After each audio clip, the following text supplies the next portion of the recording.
আসসালামু আলাইকুম রহমতুল্লাহ বরাকাতু। দেখেন আমাদের এখানের যে ট্রান্সফর্মার ছিল, তো এটা চোরে রাতে চুরি করে ফেলছে।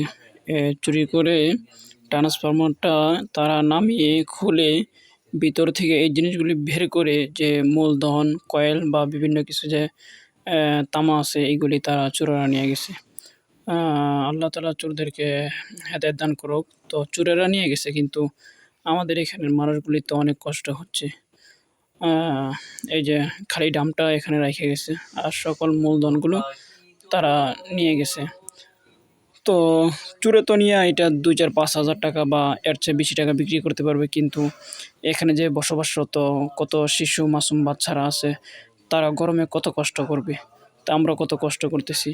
তো দোয়া করি আল্লাহ তাআলা যেন চোরদেরকে হেদায়েত দান করে।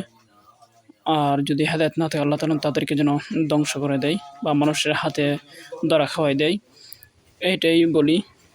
তো এই যে চোরেরা নিয়ে গেল, এই যে কত একটা ভোগান্তি, ভোগান্তির শেষ নাই। যাই হোক।